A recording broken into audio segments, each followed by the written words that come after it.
Olá, amigos! Sejam bem-vindos ao 5º episódio do canal História e Política. No episódio de hoje abordaremos os planos de recolonização portuguesa do Brasil.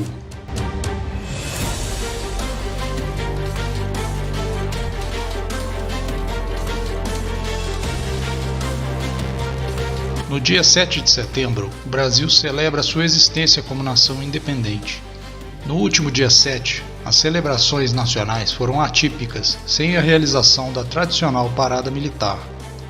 As manifestações em regozijo pela data nacional brasileira assumiram contornos político-partidários, com atos em apoio ao presidente Jair Bolsonaro tomando as ruas de Brasília e São Paulo. Os manifestantes empunhavam bandeiras verde e amarelas e cartazes com pautas antidemocráticas. Nosso país está à véspera do bicentenário da independência, evento que deverá ocorrer em setembro de 2022, data que terá ainda maior simbolismo. Todos sabem que o Brasil tornou-se independente de Portugal após uma proclamação feita pelo então príncipe regente Dom Pedro às margens do rio Ipiranga em 7 de setembro de 1822. Poucos, no entanto, já ouviram falar que nesse período a independência do Brasil esteve sob risco permanente e o infante Brasil sofreu o risco de recolonização por sua ex-metrópole, Portugal.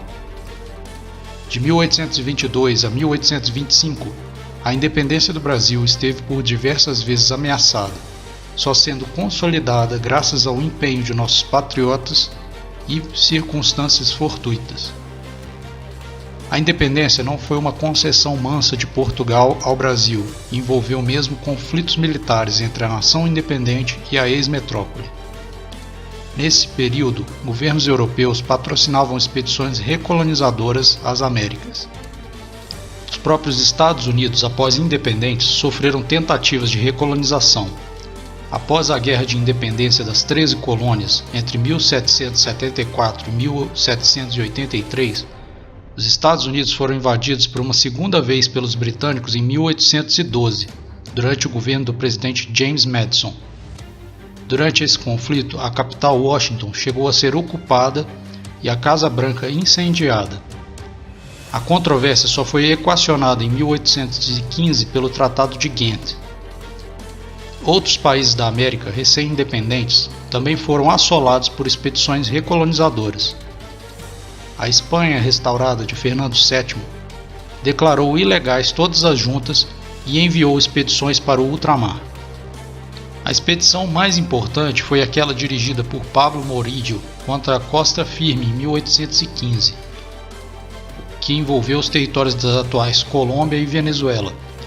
Foi contra essas iniciativas que Simão Bolívar sugeriu posteriormente a conformação de uma confederação de nações americanas.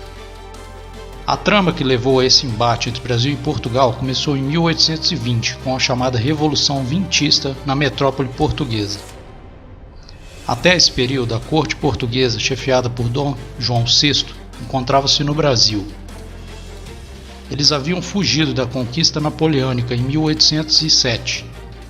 Em 1815 foi decretada a criação do Reino Unido de Portugal, Brasil e Algarves. Em 1820, a Revolução do Porto, que se espalhou depois para Lisboa, determinou a chegada dos liberais ao poder e Dom João foi ultimado a retornar ao país, de modo a acabar com a situação esdrúxula de Portugal ser governado pelo Brasil. A Revolução de 1820, liberal e constitucionalista, continha uma contradição clara. Pretendia constitucionalizar Portugal, mas exigia a recolonização do Brasil. Portugal visionava as riquezas do Brasil, já que a colônia era muito mais rica do que a metrópole. Portugal ainda se recuperava das 3 invasões sofridas pela França napoleônica, perpetradas em conjunto com os exércitos espanhóis após o Tratado de Fontainebleau de 1807. O país havia sido devastado durante a Guerra de Resistência, que ocorreu com o auxílio dos britânicos, liderados por Wellesley e Beresford. As riquezas do Brasil ajudariam a saldar os custos desta guerra. Após o retorno de Dom João a Portugal, os conflitos entre o príncipe regente Dom Pedro e as cortes lusitanas levaram à independência. Entre 1821 e 1822, o conflito entre as cortes e o príncipe regente foi crescente. As cortes adotaram determinações com vistas a esvaziar o poder de Pedro, a quem chamavam derogatoriamente de rapazinho insolente. As províncias receberam instruções para eleger cada uma sua própria junta de governo, que se reportaria diretamente a Lisboa e não ao príncipe no Rio de Janeiro. Em outra tentativa de isolar Pedro, as cortes tinham nomeado governador das armas, ou seja, interventores militares encarregados de manter a ordem em cada província, que só obedeciam à metrópole. No ano de 1822, os atritos agravaram-se muito. Em janeiro de 1822, as declarações de Pedro, que desobedeceria a determinação das cortes para embarcar para a Europa, o dia do fico, produziu um levante de soldados portugueses no Rio de Janeiro, liderados pelo tenente-general português Jorge Aviles. O ataque à fortaleza de Santa Cruz da Barra teve como objetivo a tomada de controle do porto da cidade, porém foi mal sucedido e Aviles foi expulso. Em 9 de março de 1822, chegou ao Rio de Janeiro uma esquadra portuguesa chefiada por Francisco Maximiano de Souza, que iria render Aviles. Dom Pedro, porém, não permitiu o desembarque dos 1.250 soldados lusitanos no Brasil, além de reter a fragata Real Carolina que vinha com eles. Dom Pedro reagiu às determinações das cortes de minar o seu poder. Em Londres, Felisberto Caldeira Brant, nomeado encarregado de negócios do Brasil por José Bonifácio, buscou convencer os ingleses da conveniência de se apoiar à independência brasileira, caso ela viesse a ocorrer. Em agosto daquele ano, os atritos chegaram a um ponto de ruptura. Em 1º de agosto de 1822, uma proclamação de Dom Pedro proibiu o desembarque de novas tropas portuguesas no Brasil. Poucos dias depois, em 6 de agosto, o Manifesto das Nações Amigas defendia pela primeira vez a independência do país. O documento, que teria sido redigido por José Bonifácio, destoava dos moldes das peças diplomáticas. Com termos fortes contra Portugal, era uma espécie de declaração de guerra indireta. Em 7 de setembro, durante visita à província de São Paulo, onde ia assegurar o apoio dos líderes locais, Dom Pedro fez a célebre proclamação. Portugal, no entanto, não ficou inerte em perder a sua principal colônia, a joia da coroa lusitana. Em julho de 1822, desde Londres, Caldeira Brant informava a José Bonifácio de que um amigo íntimo, o encarregado de negócios português em Londres, acabava de lhe confidenciar ter recebido o aviso de que fora feito um tratado de aliança ofensivo e defensivo entre Portugal e a Espanha, com vistas a subjugar o Brasil. O plano também era denunciado pelo jornalista Hipólito Correia da Costa em seu jornal Correio Brasiliense.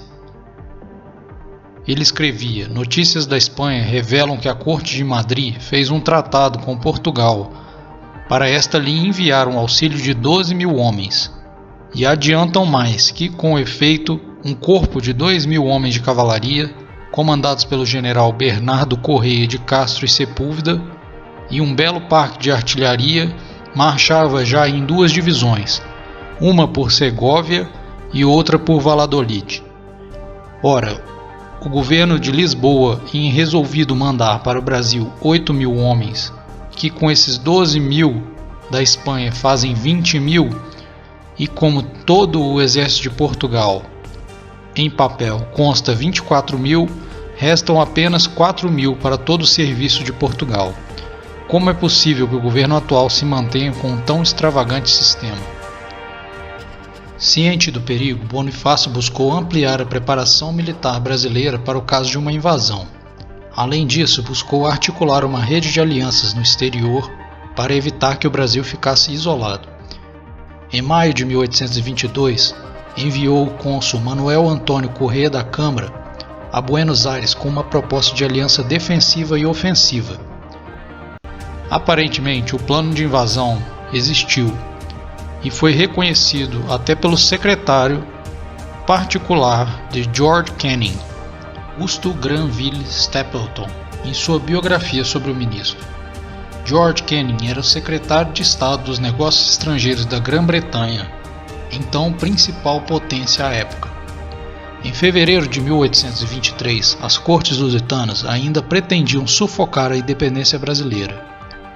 João Oliveira Idaum, posteriormente Duque de Saldanha, foi convidado a liderar a expedição recolonizadora, mas recusou, alegando ser este um plano com poucas chances de sucesso. Portugal dispunha de poucas forças para a tarefa tão hercúlea de ocupar um território tão vasto. O historiador José Honório Rodrigues aponta que Portugal pretendia até mesmo insuflar rebeliões escravas no Brasil, valendo-se do caos reinante. O suposto plano denunciado por Hipólito José da Costa era articulado em Paris. Lá, agentes portugueses convidavam mercenários para, fingindo-se de naturalistas, ocuparem-se de uma insurreição negra generalizada. No ano de 1823, um levante em Portugal chamado de Vila Francada deixou o plano em compasso de espera. Em meados de 1823, após o retorno de Dom João ao poder, de fato em Portugal, os portugueses aparentemente interromperam seus planos de intervenção armada no Brasil, propondo a reconstituição do Reino Unido de Portugal, Brasil e Algarves. O uso da força deu lugar a uma tentativa de negociação. Portugal enviou 2 missões ao Brasil, a do Conde de Rio Maior ao Rio de Janeiro e a do Marechal de Campo Luís Paulino de Oliveira Pinto da França à Bahia. A empáfia metropolitana, porém, fez com que ambas as missões fracassassem. Rio Maior entrou no porto do Rio de Janeiro sem sequer erguer a bandeira parlatória, e Dom Pedro recusou a recebê-lo, apesar de este haver sido seu camarista. Em janeiro de 1824, assim que regressaram os emissários portugueses a Lisboa, o governo português voltou a discutir uma intervenção militar no Brasil. O conde de Subserra, Manuel Inácio Martins Pamplona Corte Real, presidente do Conselho de Estado, era um dos maiores defensores da guerra. Subserra acreditava que a independência do Brasil havia sido obra de maçons e que esta não encontrava sólido apoio na população. Ao Conselho de Estado, o conde de Subserra propôs 2 planos militares. O primeiro de ocupação do norte e penetração posterior pelo sertão. O segundo envolvia um ataque direto ao Rio de Janeiro. Subserra acreditava na existência de uma forte facção pró-lusitana nas províncias do norte, Pará, Maranhão e Pernambuco, dizendo que a expulsão das tropas portuguesas da Bahia era uma prova do medo de Dom Pedro. Para o conde, a independência do Brasil era uma afronta ao orgulho nacional português. Da mesma maneira que a Grã-Bretanha não se resignara com a independência dos Estados Unidos e a França não se resignara com a independência de São Domingos, hoje Haiti, Portugal também não deveria se resignar com a perda do Brasil. Segundo o historiador Pedro Martinez, os portugueses esperavam a ocorrência de uma sublevação em alguma província brasileira. Assim, acreditavam eles, teriam o pretexto necessário para o envio da missão, que seria justificada como em defesa do príncipe regente Dom Pedro. Em junho de 1824, a expedição militar com destino ao Brasil estava pronta a partir dentro de 3 ou 4 semanas. Segundo o historiador Tobias Monteiro, Dom Pedro preocupou-se grandemente com o risco de invasão. Diante dos temores de um ataque português, Pedro ordenaria a Taylor que levantasse o bloqueio ao porto de Recife e regressasse ao Rio de Janeiro. Ao ministro austríaco no Rio, Pedro disse que queria 12.000 homens em armas, número ainda assim considerado insuficiente por aquele último.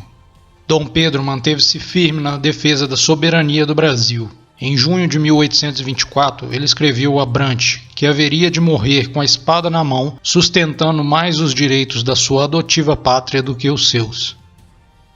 Finalmente, em agosto de 1825, um tratado de paz assinado entre Portugal e o Brasil encerrou de maneira pacífica a questão. Portugal reconheceu a independência do Brasil, obtendo em troca uma série de concessões. o risco de uma invasão portuguesa ao Brasil estava afastado. Alguns fatores foram decisivos para que esse risco de invasão não se materializasse.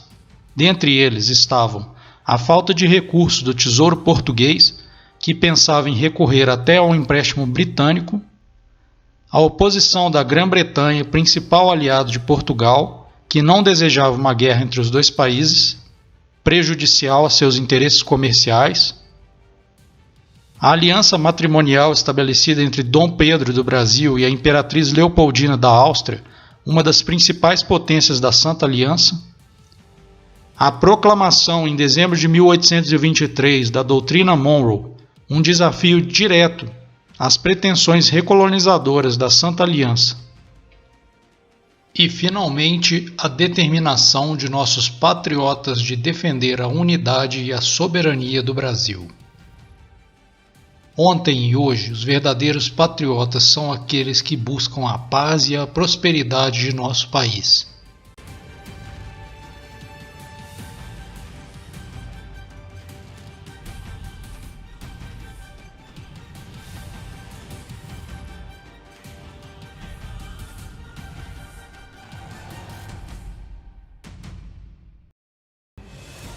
Obrigado por assistir. Se você gostou do vídeo, acesse a página Facebook de História e Política para mais conteúdos exclusivos sobre este e outros temas. Não se esqueça também de deixar o seu like, se inscrever e ativar o sininho de notificações para novos vídeos. Um grande abraço e até a próxima!